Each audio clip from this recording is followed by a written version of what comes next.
Hey there, welcome back to another video. This time around, it is my review of season 3 of The Sopranos. Now, before I get around to sharing more of my thoughts, or just my thoughts in general on this season, I would like to give a special shout out to Shine for requesting this review and for requesting my thoughts on the entire series. And if there's another TV show, film, or topic that you would like to see me discuss in the future, feel free to donate to either my PayPal or to my Patreon. The link to both is in the video description down below, and I will try to get your request as soon as I possibly can. Now, The Sopranos is a show that is critically lauded and acclaimed for a legitimate reason. And this is just another really good season. And just like the previous seasons, though, it does take a little bit to get going. Uh, After the pilot episode, there are a handful of episodes that aren't quite as strong as the later episodes. But it's still a strong season. It's still a really good season for the most part overall. And this one focuses a lot on, honestly, I would say probably three main elements. It focuses on Tony's relationship with his family more, specifically with his kids, as well as his wife. And it also focuses on this rival of Tony's who starts becoming more and more prevalent throughout the season, and Ralph Cifaretto, and establishing his character and establishing him as a thorn in Tony's side, and a lot of stuff involving Jackie Jr. and him making mistakes, going down the wrong path, Tony trying to get him to go on the straight and narrow, and it just turns out to be completely and totally disastrous in the end. So a lot of the plot lines throughout the season really focus on those three main elements. There are some other subplots, like something involving Tony's therapist Jennifer. She gets sexually assaulted one night when she's leaving her office, and so there's a lot of drama involving that. And there's some other episodes that I guess you would consider to be kind of one-offs when it comes to some of the things that are going on. Also, you do have Christopher. He is a little bit more heavily involved in some episodes because now he's a made man and he's working for Paulie, and he's doing the books.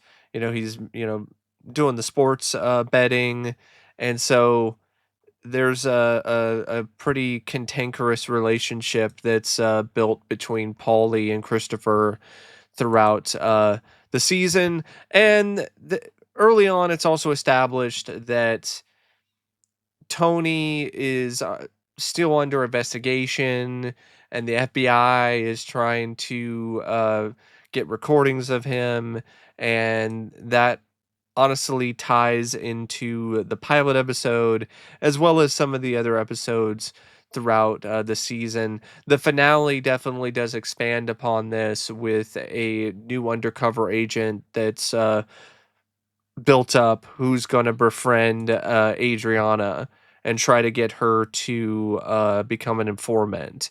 So yeah, there's a lot of stuff going on in this season. There's definitely quite a bit to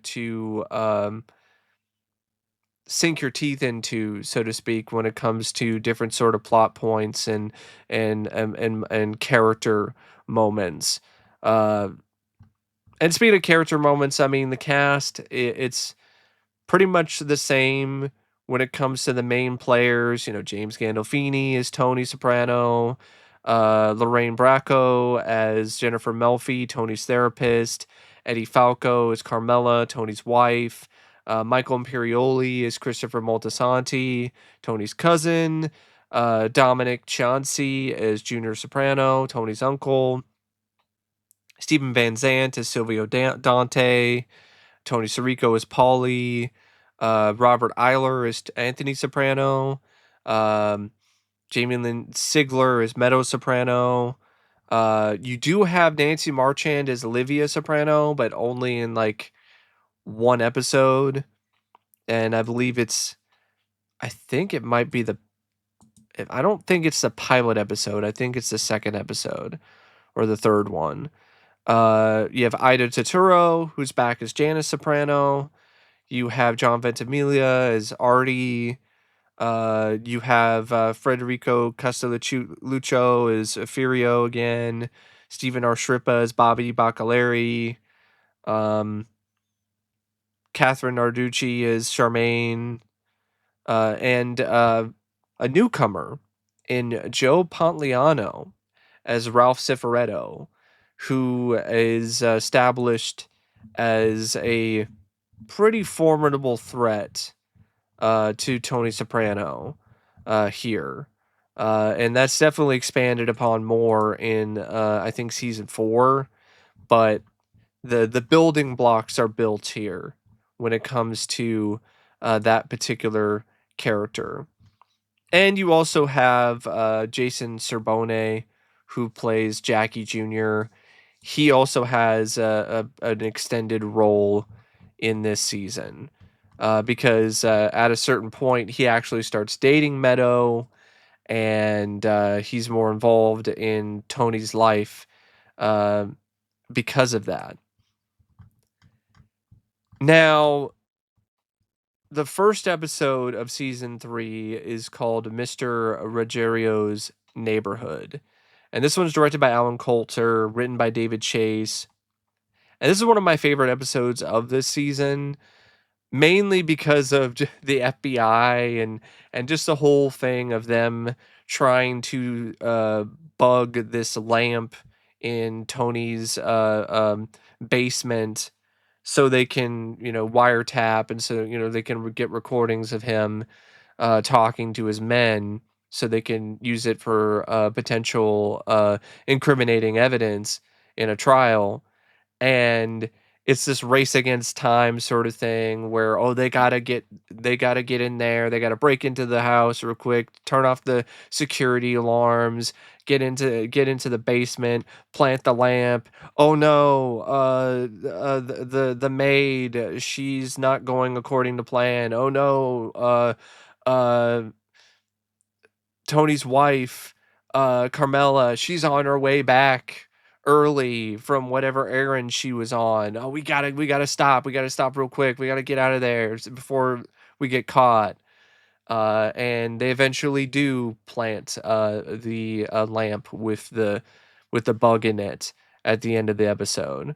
Um, there's some other stuff. I mean, there's stuff involving Patsy Parisi, who's all depressed and mopey because his twin brother was killed. And there's this drama with him, honestly, pinning it on Tony, and rightfully so, because Tony is the one responsible for him getting whacked.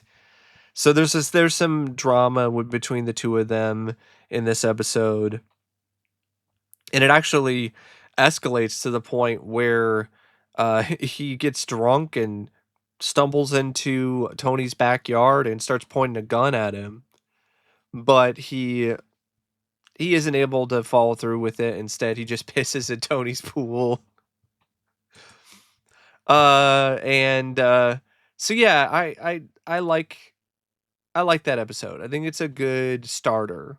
It's a good appetizer for the heartier meals that are to come. The nice big plates of ziti that you're gonna get later on in the season. Uh, Episode 2 of season 3 is called Proshai Levushka. This one's directed by Tim Van Patten, also written by David Chase. This is where Tony has a panic attack again after meeting Noah, Meadows' boyfriend at college, who is this like preppy film school student, and he has a panic attack because he's a mixed race kid. And this is where you establish that Tony is kind of racist. Not kind of racist, he is. He's flat out racist when it comes to the way that he thinks about Noah and treats Noah, and of course that he argues with him, and it causes him to have a panic attack, and it causes the relationship between him and Meadow to become significantly fractured, and things kind of get resolved or get built back up by the end of the season, but not to the point where it was in season two. So Meadow and Tony really become at odds with one another after the way that he handled things with Noah. But what's crazy is that ultimately Noah turns out to be not really the nicest guy, not really the best guy, because he winds up breaking up with Meadow anyway for the most just really banal and lame reasons that are honestly were incredibly pretentious. And I got that vibe anyway from that guy. It just seemed like a pretentious blowhard. So this is where you get Livia, you get the archive footage and the really bad CGI because they had a tight time frame and they did the best that they could. And this is where Livia dies. She passes away because the actress who played the character, Nancy Marchand, she passed away in real life. So whatever they had planned for that character, they had to completely scrap it and just do some last minute thing where she passes away. And so now Tony, he's at his therapist and he's like actually relieved that his mother is dead. And this is also why this season's a bit uh, I don't know. I would say it is a little bit better than like the first season, for instance, because of the fact that I don't have so much of Nancy Marchand's character. Um, for me, that's a character where a little goes a long way. Too much of that character can give you a headache. Just like Tony. I mean, can you imagine like that being your mom? No wonder he's got panic attacks. So he Tony has other issues. He has issues with Janice, trying to get her to go to the funeral. Um, and there's this, Svetlana Kirilenko, who's Livia's caretaker, who's, related to the Russian Guma uh, from season two. Uh, she's living there at Livia's house because she was taking care of her. But now Janice is like, get out of there because I want to move in. Livia's wake, Janice makes it some big, huge event against Livia's wishes. And she does this whole thing where she's trying to get people to like share something about Livia, and it just completely blows up in her face, and it's awkward, and it's honestly pretty cringe, but that's by design, and it's really effective when it comes to how cringe inducing that whole wake is. You're just like, this is just a train wreck.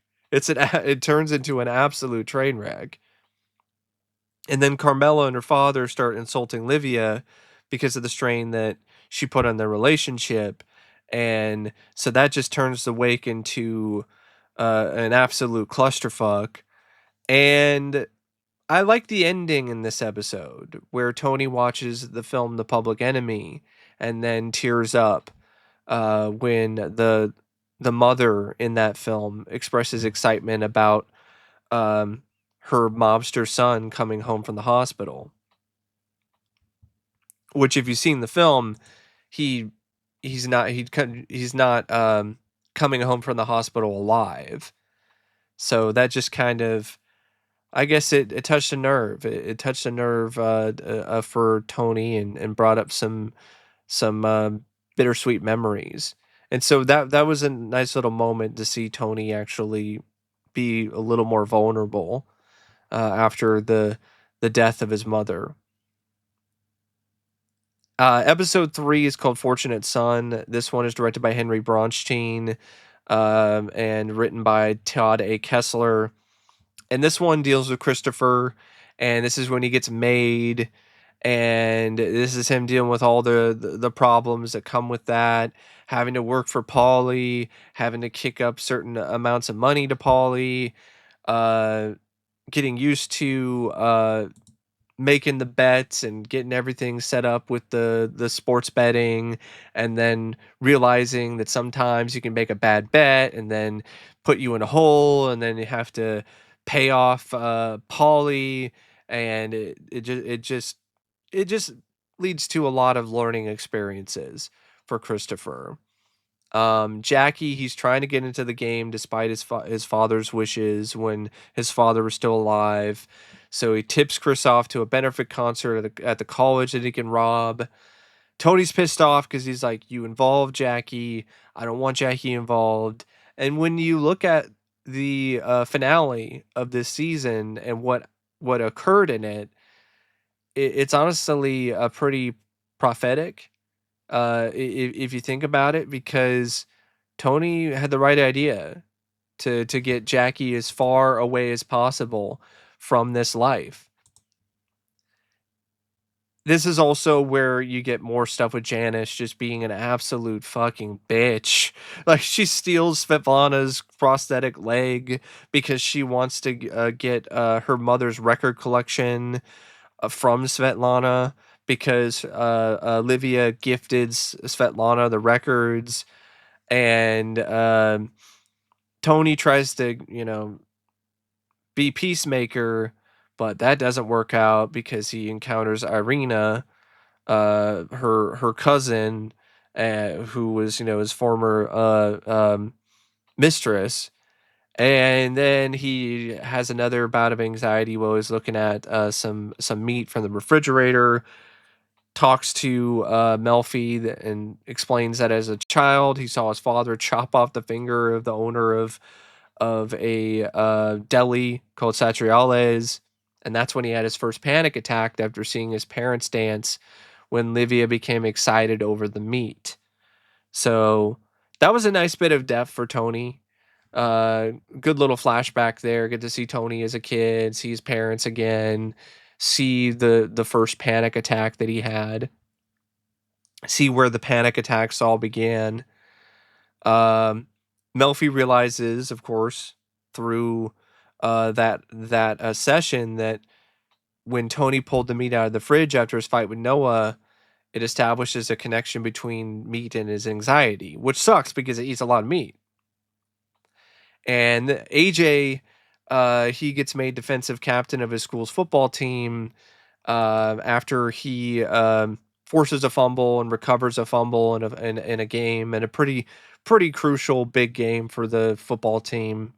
And the fumble recovery leads to them winning, and he gets promoted to captain, but he can't handle it, and he passes out and has a panic attack, just like his father. So, like father, like son. So there's a lot of stuff involving, sons. That's why it's called Fortunate Son, and I that's another episode that I don't mind. I think that one works pretty well because of the strength of the writing. Uh, and all of these episodes, by the way, feature some consistently solid direction and other technical merits. Um, Episode 4 of season 3 is called Employee of the Month. This one's directed by John Patterson, written by Robin Green and Mitchell Burgess. This is where you first get introduced to Ralphie Cifaretto, Joe Pantoliano's character. And Joe is just great. He's just fantastic in this season as that character. He does a great job lulling you into this false sense of security, thinking that, okay, He's not that big of a deal. He's not really that threatening, um, because he just seems like this guy that you just can't take seriously at first, with all of his scenes of him quoting Gladiator incessantly, and just kind of being a fuck up. But then as the season progresses, I mean, you get to see more and more of the machinations, or I think that's how you say that, or machinations, or whatever. But the more you get to see the thought process behind what's going on in his head, the more he becomes pretty intimidating, and becomes a legitimate nemesis for Tony. And yeah, it's just a good way to introduce that character. He starts out and comes into the season in episode 4, and he makes a immediate strong impact. He starts dating Rosalie, takes Jackie out to collect debt from a debtor. Of course, Tony is once again pissed off because he's like, come on, stop getting Jackie involved in this shit.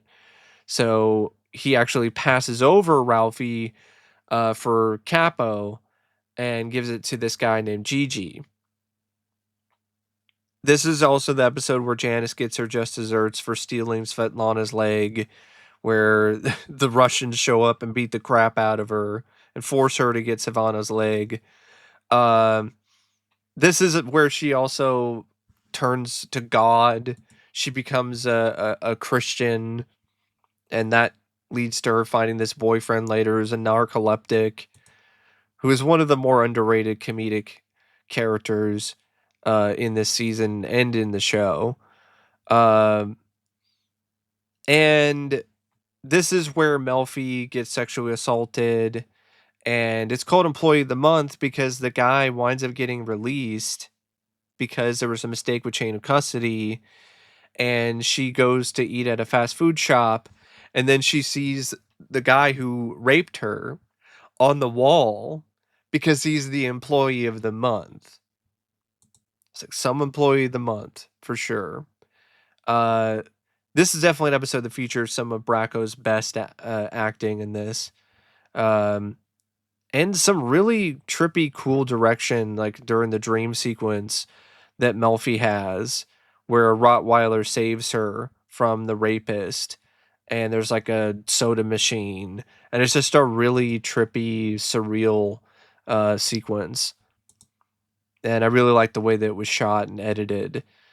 And she admits to her therapist that she's tempted to give the rapist information to Tony, but then eventually decides not to. And there's a moment where she actually breaks down during her session with Tony, and Tony's like, "Is there anything that I can do?" And then she actually was like, "No," which I thought there was a lot of there's a lot of emotions throughout this episode. There were a lot of things that I was thinking, and that's exactly what the episode is built to do. So it's very effective when it comes to like making you think and making you be like, fuck that guy, fuck the rapist, who, like, yeah, give him the Tony so he could cut his balls off and shove him down his fucking throat, you know? But that's technically not the right thing to do. But yeah, there's a lot that's definitely a frustrating watch because of just how everything unfolds with Melfi's rapist. Now, episode 5 is called Another Toothpick. This one's directed by Jack Bender with a script by Terrence Winter. And this is where Carmelo and Tony actually go to a session with Melfi, because after a certain point, Melfi is actually able to get through to Tony to get him to agree to bring his wife along, see what happens. Because it seems like a lot their relationship or the way that Tony is talking about his wife, it seems to be one of those things where that's kind of a trigger for him. So she's trying to kind of figure out what's going on between the two of them, and they have this big spat, and it doesn't end well. Tony gets ticketed by a cop who's played by Charles S. Dutton, by the way, in a nice cameo appearance. And Meadow, she winds up taking the reading lamp that was bugged, so that completely just puts to a total stop to the FBI's investigation. And Adriana, she quits her job at Novo Vesuvio, which makes Artie just completely fall apart because apparently he had a crush on her. And then he gets in an argument with his wife and then basically starts a divorce. So this is where Artie and Charmaine start to part ways because Artie is horny for Adriana. I don't know what his problem is. I mean, I get it. She's hot, but like you never had a chance, and she was already in a relationship and is the fiance of a made man in Christopher. Like, what are you doing, man? And Vito, his brother gets beaten into a coma by the godson of this hitman named Robert, who is actually played by Burt Young. So you get to see Burt Young from Rocky and other stuff. You know, Paulie. You get to see Paulie as this older hitman, and he's dying. And Tony hires him to take care of his godson because he's the one that can actually get close to him. And his godson is a real piece of shit. Like he was abusing his girlfriend, and his girlfriend was trying to get away from him, and that's why she asked Vito's brother for help.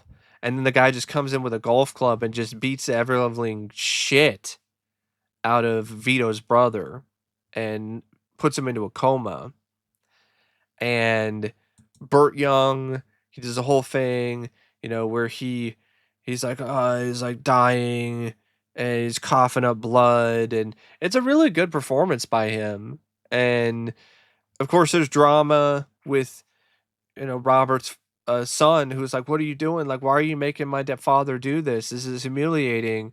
But you find out that it was actually something that he wanted to do, and something that he actually felt good about, even though it was a sloppy as hell hit because he's older and he's dying, and so it takes more shots than it should, and it leaves a mess. And he gets into his car and tries to drive away, and then he drops his inhaler on the floor and then gets in a crash and then dies.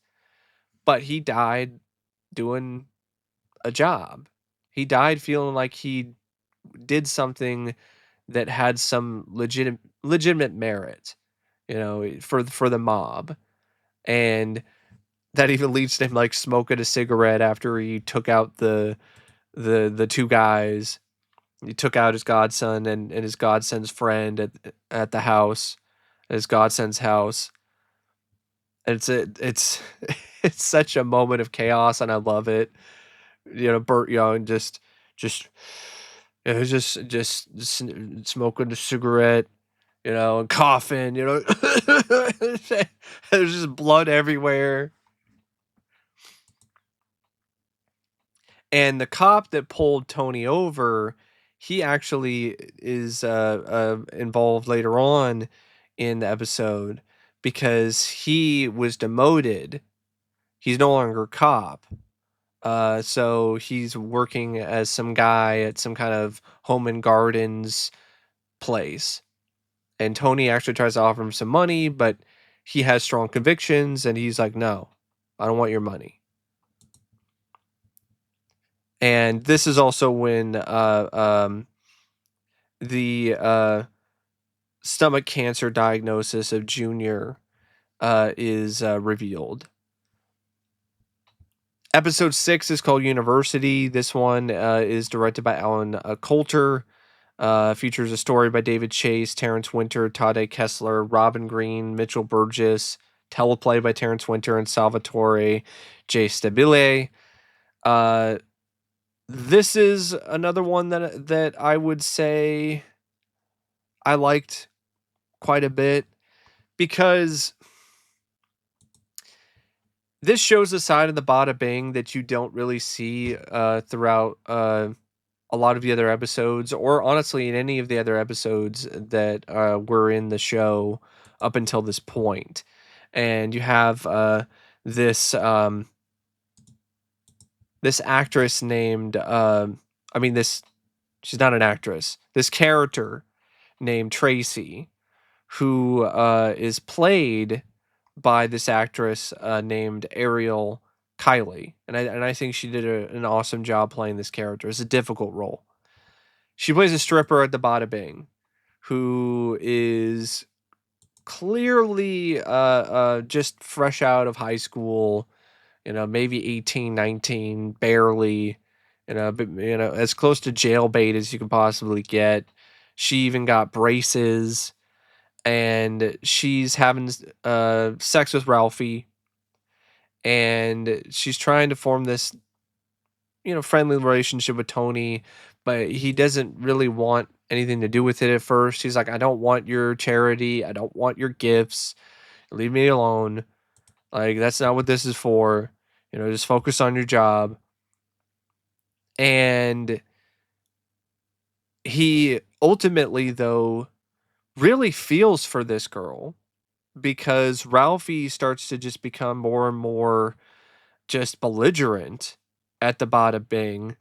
And he eventually beats Tracy to death when she mocks him in front of the other guys, because she was with Ralphie at one point. And by the way, she's also pregnant with Ralphie's child. And so she misses work, and that's why Silvio has to come in and go find her and bring her back to the Bada Bing. And she goes back to work, but then she gets into this verbal shouting match with Ralphie, and Ralphie, he just can't handle it, and then he just beats her to death. And Tony finds her dead body, and it actually really, really hurts him. It really makes him sad because he mentions that in his session with Melfi, uh, about how this girl dying young. It really upset him. And this ties into Meadows' roommate at the college, who's having problems of her own. Noah tries to cheer her up by inviting her to spend time with him and Meadow, but she gets more and more withdrawn because she sees something. She sees a homeless lady who's like wearing a newspaper as underwear, and it just completely wrecks her, and she starts getting involved with alcohol, and then starts to attach herself to Noah, and that's what leads to Noah putting a restraining order on this roommate, and then Noah breaks up with Meadow because she's too negative. This is what I mean. This is what I meant by what I was saying earlier about Noah being a pretentious a dickwad, because it was just like, really, like, you're gonna break up with this girl, this sweet girl, because she's too negative. And of course Meadows pissed off now, rightfully so, because she got broken up with, and she's not happy when she comes back home. And the end of the episode is the strippers at the Bada Bing wondering what happened to Tracy. Oh, and by the way, Tony actually did return the favor and punched the shit out of Ralphie after he found out what he did. But that also leads to more drama because he assaulted and beat up a made man. Episode 7 is called Second Opinion. This one is directed by Tim Van Patten, based on a script by Lawrence Connor. This one deals with Junior being more and more ill. He's doing chemotherapy. He doesn't want to do it. He initially just wanted to do another surgery like this other surgeon recommended him to do. But he's not able to get through the doctor because the doctor doesn't want anything to do with Junior, because there was a meeting between him and a bunch of other doctors to try to determine what the next uh, um best possible way of treatment is. And he basically got put into a position where if he did a surgery, another surgery on this guy, it could turn into a lawsuit. It could turn into something that could really hurt his business. So he doesn't want anything to do with him. And the doctor is named Dr. Kennedy, and it's played by Sam McMurray, who was in Raising Arizona, which is one of my favorite comedies. So it was fun to see him in this episode. And so they have the stuff with Dr. Kennedy, and eventually Tony confronts him at the golf course and basically gets him to take Junior's calls and treat Junior well, you know, and check in on Junior, but Junior's still going to be put on chemotherapy despite his protests. Uh, there's this whole running gag about a big mouth Billy Bass that was brought to the Bada Bing, and that just reminded Tony of the fever dream that he had a pussy, so he just beats the shit out of it. And, what's funny is in a later episode in this season, he gets gifted another big mouth Billy Bass, and he has to be like, "Oh, thanks, I love it."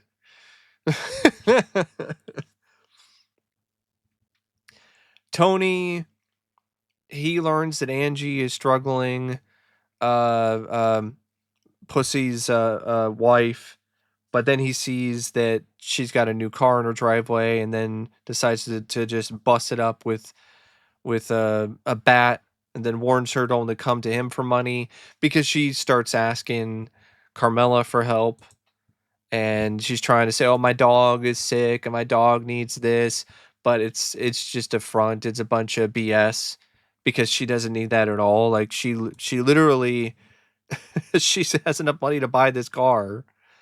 Of course, and I don't blame Tony for being pissed. I would be pissed too. I'd be like, "What the fuck? What the fuck is this? You need money for your dog's operation? Dog looks fine to me. Uh, I guess you had enough, didn't have enough money for the operation, but you had enough money for a new fucking Cadillac? Get the fuck out of here."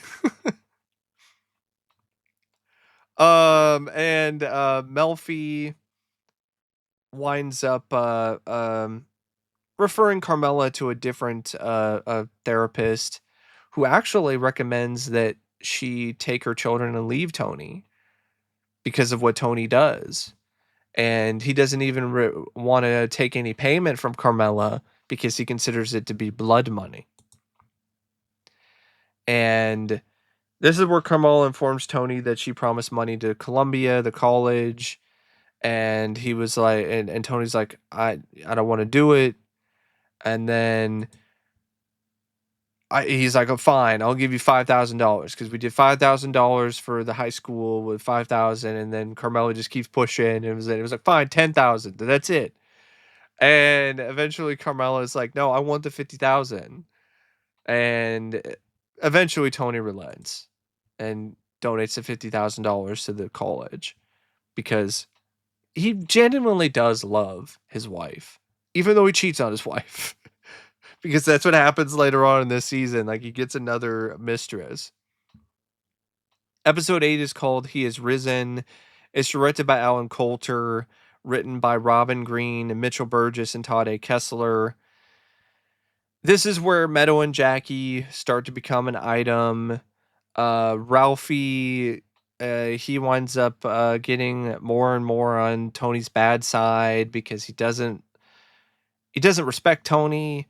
Tony offers him a drink, but he refuses the drink, which then leads Tony to uninvite him and his wife and Jackie for the Thanksgiving dinner. Ralphie gives him some half-assed apology, but Tony doesn't accept it. Uh, Sestone, who was another guy who was working for Tony, he dies of a heart attack all in the toilet while he's trying to shit because he's having to force it. And I guess he didn't take Tom Arnold's advice and from Austin Powers. It's like, you're gonna blow an O-ring. He blew an O-ring and he also blew his heart. Uh, while he was trying to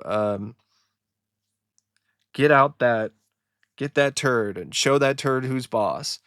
That's got to be so humiliating, man. And of course, there's some fun dialogue where they're like, "Who's like Elvis?"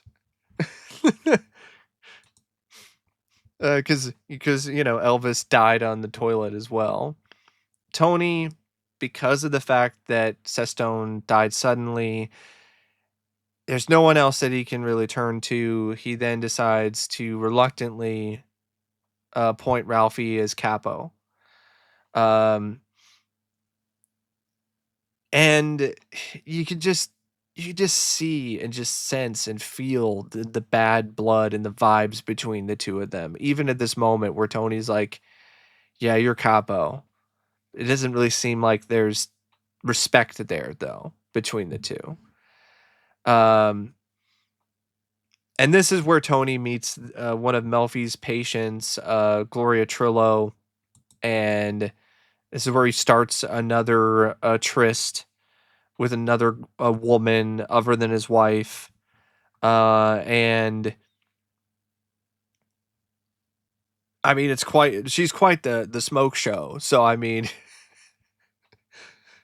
I mean, I kind of, I don't think you should cheat on your wife, but like, it's Annabella Sciorra, and she's drop dead gorgeous. So I mean, let's just say Tony has some good taste, and I'll leave it at that.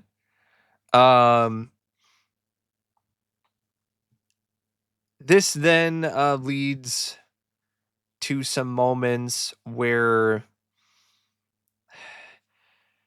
Gloria actually meets Tony's wife, Carmela, because she winds up doing like a test drive with Gloria. And this is really where things start to become a little bit more contentious between Tony and his new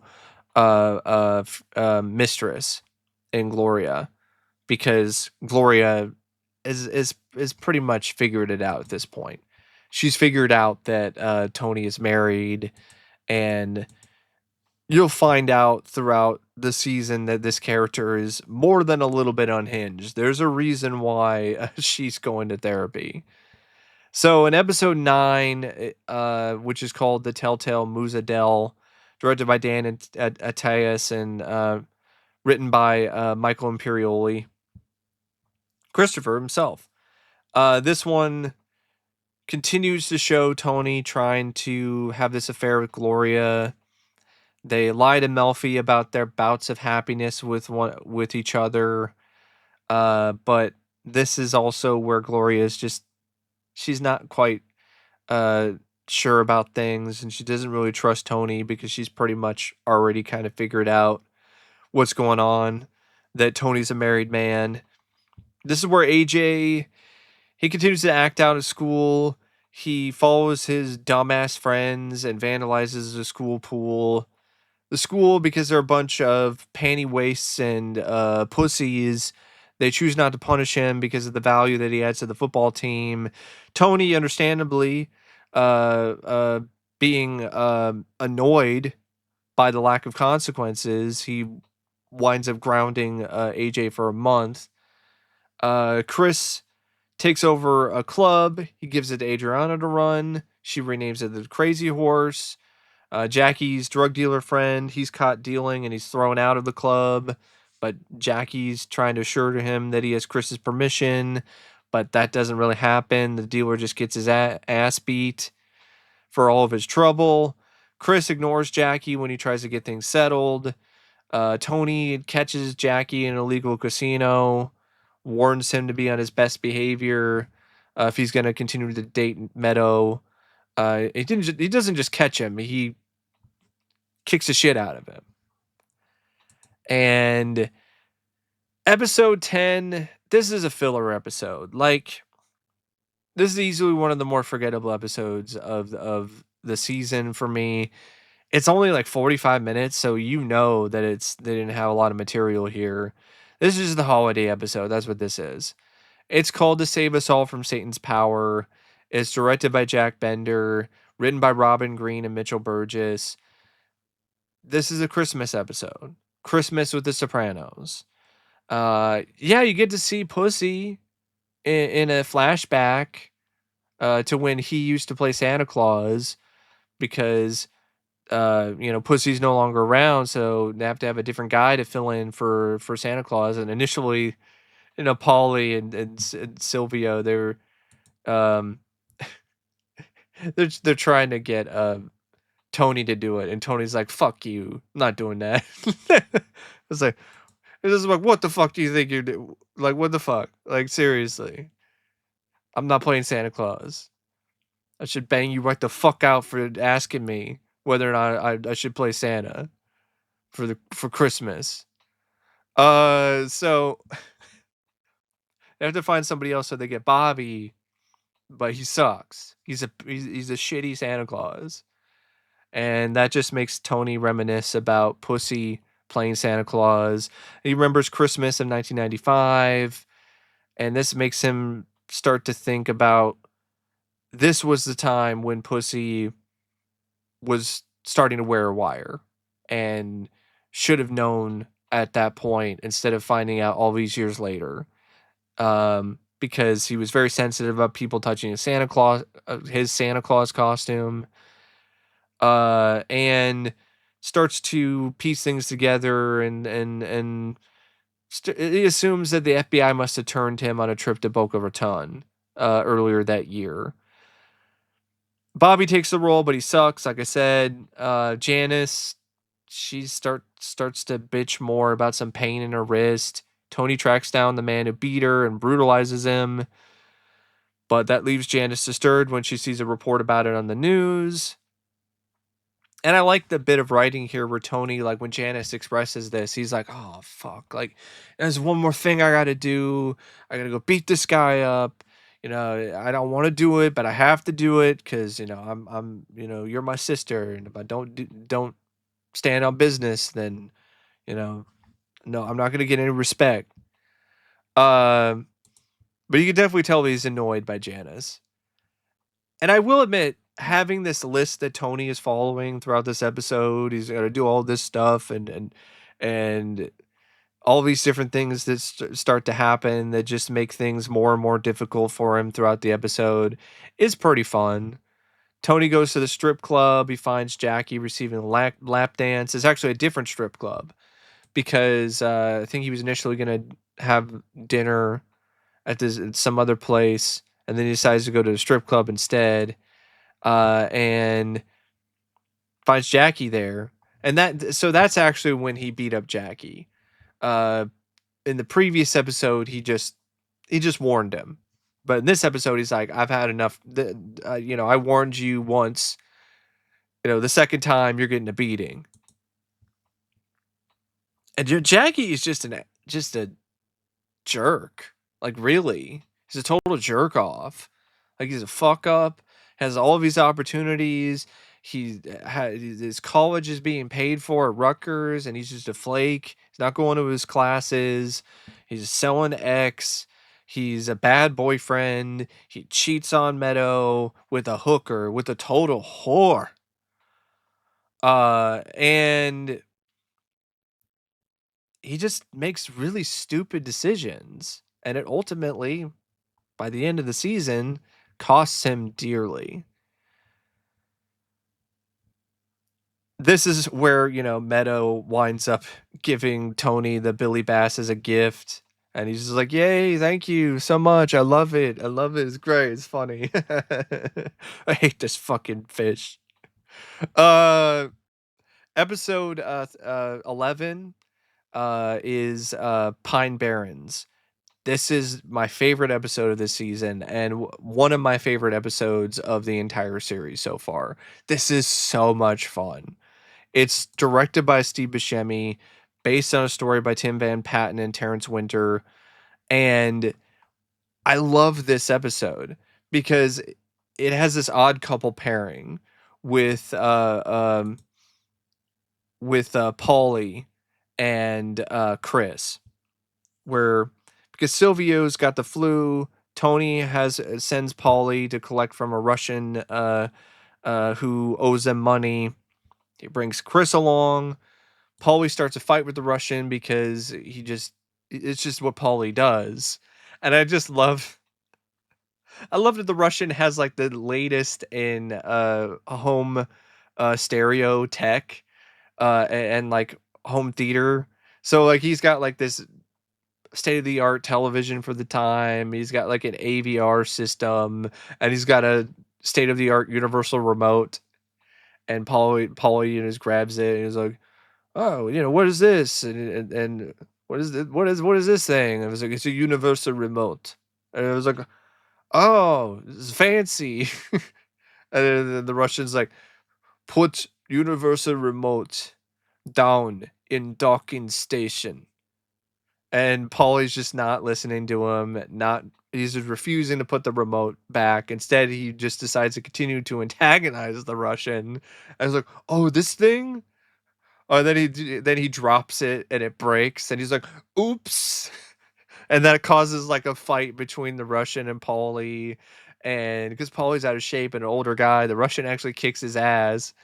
And Chris has to get involved, and it's just a mess. They ultimately choke the Russian out, and now they have to call Tony and tell him what happened. And now Tony's like, "Okay, take care of it." And so they decide to go to the Pine Barrens, which is this forest and it's in the middle of winter, so there's snow everywhere. And they're gonna take the guy out of the trunk, dispose of him, but he's still alive. And so they decide, all right, we're to still mess with this guy some more, which is stupid at this point, but it makes sense because it's totally the kind of stuff that Paulie would do because he just wants to continue to fuck with this Russian, and he keeps trying to fuck with him, and have him bury dig his own grave basically. It's like, oh, get to dig in, dig a hole and then we'll put you in it. And then the Russian's like, fuck this, and just smacks the shit out of them with the shovel and then runs off. And then Paulie and Christopher, they shoot him a couple times and they think that they got him, but they aren't able to find his body. And so they just wind up like wandering throughout the woods trying to find this Russian. They're trying to go back to their car. They wind up getting lost. And so now they're lost in the woods in the Pine Barrens and it's freezing cold outside. And Paulie, he loses a shoe and he's getting like frostbite on one of his feet. They're starving because they haven't had anything to eat. And of course, Chris is continually, ribbing Paulie for like not going to Roy Rogers earlier. It's like, this is why we should have went to Roy Rogers before we came up here. And there's just so many great moments between Paulie and Christopher. Like they are just a really great odd couple in this. Their bickering and bantering back and forth in this is hilarious. Uh, and I even like I even like some of the other stuff involving Tony too. He's trying to he's still trying to make things work with his side piece, his side chick, Gloria, but she's she's pretty crazy. And there's some stuff going on with his wife's parents that make it so he can't go to dinner for at Gloria's house, and he shows up later in the evening at her place. She's pissed off, but he finds a way to kind of, he finds a way to calm her down. But then Paulie and Christopher are calling him because now they're desperate. Like they're huddling up in a van, like in the middle of the woods, and they're just like freezing their balls off. And so they're asking him for help, and he's like, "Fuck, I gotta go." And that Gloria is not gonna handle. She does not handle that well, and so she throws the stake at Tony's head, and now he's gotta go get Polly and Christopher. So he leaves with Bobby to go find them. And prior to that, there was a hilarious scene where he sees Bobby all dressed up in his hunting gear, and Tony just cracks up laughing.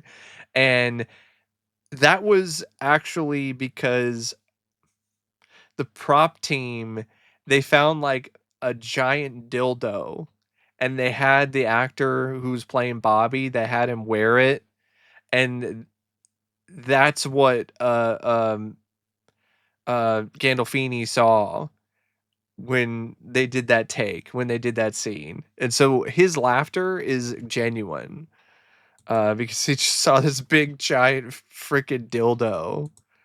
Um, and yeah, I love so much about this. The dialogue is just so much fun and genuinely hilarious. Like when Tony tells Paulie and Christopher that this guy is the Russian, he was actually a Spetsnaz type of guy. Like he's the real deal. And he was like he'd killed like 16 Czechoslovakians, and Paulie is like talking to Christopher, and he's like, this Russian, like he killed like 16 Czechoslovakians, and he was like an interior decorator or something. And Christopher's like, really? His house looked like shit. So I was just cracking up because the two of them, the two actors, man, who play those characters, like their chemistry is just so good in this episode. And there's some other stuff, going on where Meadow discovers that Jackie's cheating on her, and then she decides to break up with him. Tony admits to Melfi that he's seen Gloria, but he doesn't really get any of the parallels that she's trying to draw between Gloria and his mother until later on in the season. And another thing I want to mention is that Steve Buscemi, he did a really solid job directing this. Um, I just love that episode. Honestly, I could watch that episode again and still have a really good time with it. Episode 12 is called Armor Foo. This one's directed by Tim Van Patten, based on a story by David Chase and a teleplay by Frank Renzulli. This is where Carmela, she's feeling a little weird because she thinks that she might have cancer, ovarian cancer, to be precise. And she starts becoming emotional at all this kind of stuff, like car commercials. She talks to a priest who then tells her to ignore Tony's immoral actions and live with the money that he earns for her, which is interesting. She then goes to the doctor and discovers that she just has a thyroid problem, so she doesn't have ovarian cancer and she's not pregnant. After hearing about his father and how Tony made names for themselves by robbing an elite card game, which is what he heard from. Sorry, I'm just trying to remember his name. I mean, I should know the guy's name. He's a main character in the movie. Ralph. Almost said Richie, but no, it's not Ralph. It's Ralphie. But yeah, Ralph, he actually tells Jackie about this. And that's how Jackie gets the idea.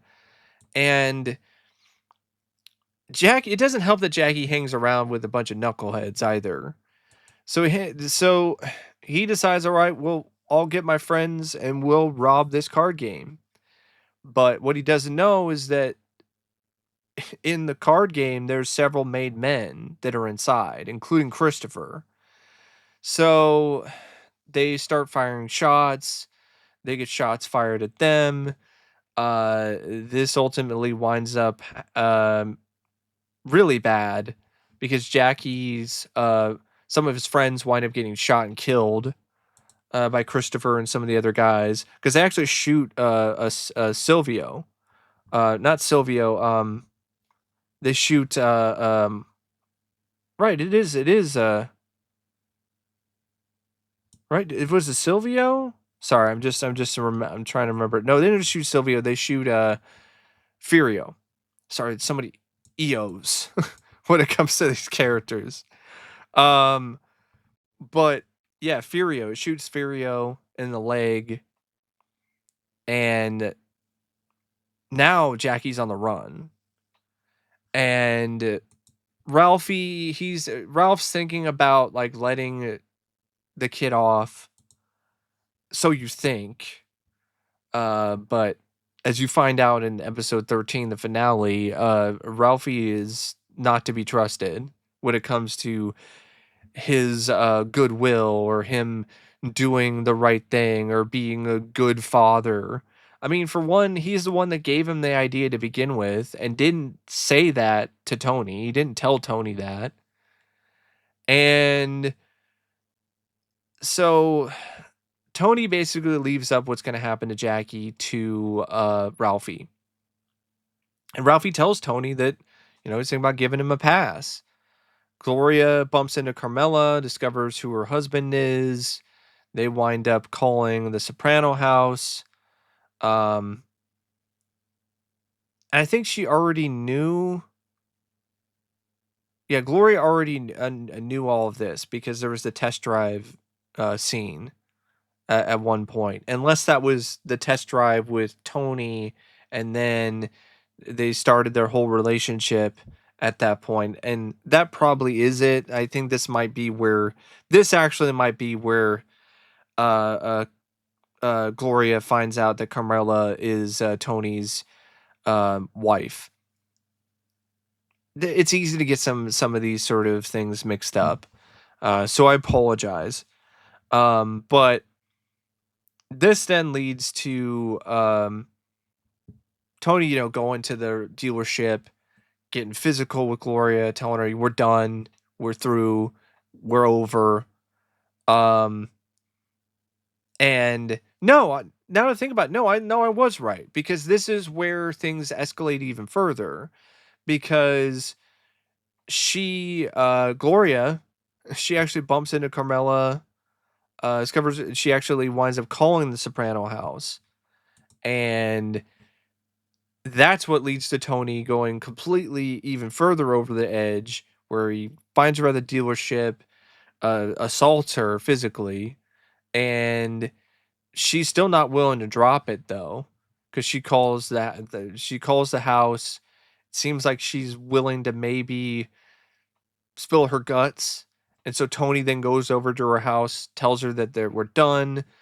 Gloria is just increasingly more and more manic.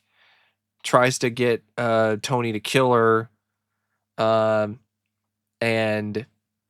Tony eventually, lets her go after he almost choked her out. He almost did it. He almost did kill her. And then Tony sends Patsy to threaten her with murder if she ever tries to contact Tony again, which is effective, to say the least. That's a good one. It's a very heavy episode emotionally, but it's a good episode. And the finale is called Army of One, and this one is directed by John Patterson, written by David Chase and Lawrence Connor. This is where AJ gets expelled from school for stealing test answers because he's a total fuck up. Like this character is so frustrating. You're like, what are you doing? Stop being a dumbass. Stop cheating on tests. Stop vandalizing things. Stop being one of those kids who just does shit because you're getting goaded to do it by other people in your friend group. Stop succumbing to peer pressure. for everything. This is why Tony's like, I'm sending in the military school. Carmela doesn't really support it, but they go to the military school anyway. And it seems like eventually Carmela actually does decide this might be the right thing. I'm gonna let Tony handle it with AJ, because we tried to do it a different way and it didn't work. And this is also, while they're realizing that what's going on with Jackie, they don't want it to happen to their son because Jackie winds up dead. He was shot by Vito due to orders by Ralphie, and they frame his death as a drug deal gone wrong, but it was all uh, Ralphie's idea. And so, understandably so, Carmela is upset. Meadows upset. Everybody's upset, because Jackie Jr. died. And I'm like, I get it. They know the guy personally, but I didn't really think it was that effective of a tragedy because he just did it to himself. Like, he did it to himself by just being an idiot. So I don't really have as much sympathy for him. And also, he's an asshole. He cheated on Meadow. Like, he's not really a guy who I'm like, oh my God, poor Jackie. I'm like, fuck him. Like, you reap what you sow, motherfucker. Like, that's exactly what happened here. Um, this is exactly why you shouldn't have been in the business, and exactly why your father tried to get you away from it, because your father probably knew, and Tony knew, that you weren't cut out for it because you weren't smart enough. Um, but yeah, the Jackie, you get shot. There's this whole stuff with Paulie being shorted money from Ralphie, and that leads to a sit down between Ralphie and Paulie and Tony and this other guy, and they eventually come to agreement. This is where the FBI starts bringing in this other agent to befriend Adriana using a false identity, to set things up for the next season. Um, Jackie gets killed. Carmela decides to let AJ go to the a military school because she doesn't want him to wind up like Jackie Jr. Then AJ has his panic attack, another panic attack, because he had another one after football practice earlier in the year. But apparently, the school never told Tony or Carmela about that. So that pisses Tony off, understandably so. Um, and they basically they are not going to they can't send AJ to military school because of his panic attacks. So they have to figure out some place to give him his education and give him some more structure. So he's just kind of twirling in the wind now, so to speak. Tony, he's pissed off because of the fact that his son can't go to military school because of the putrid gene of this that he has, and his son now has, with all the panic attacks. After Jackie's funeral, Meadow gets more and more down.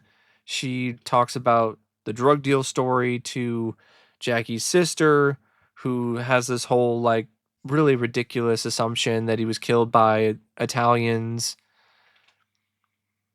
There's a wake at the restaurant, the Nuovo Vesuvio, and this is when Junior has now been released from house arrest. He sings the song Corre Negrado, and it's a really nice rendition of the song. Meadow heckles him because she's drunk, and then runs off before Tony can really give her a serious talking to. She calls the funeral bullshit, runs away. Tony goes back inside, puts his arm around his son, watches Junior sing the song. This ending to this finale was almost perfect. It's this really nice rendition of the song, But they do this weird thing where he's, like, singing it in, different languages, and I don't really understand why they did that. It's distracting. It takes away from the impact of that scene for me personally. It's one of those things that just makes you scratch your head and go, "What?" There's probably some extra deeper meaning that the writer, the showrunner was trying to do with it, but it just doesn't work for me. I don't like that choice. And that's like the last scene of this season. I'm like, that kind of ends things on a little tiny bit of a sour note for me.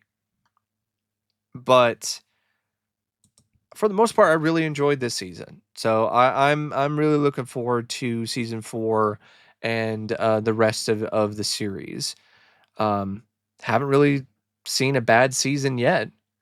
But anyway, thanks for watching my long-winded thoughts on season 3 of The Sopranos. And until next time, I'll see you later. See ya.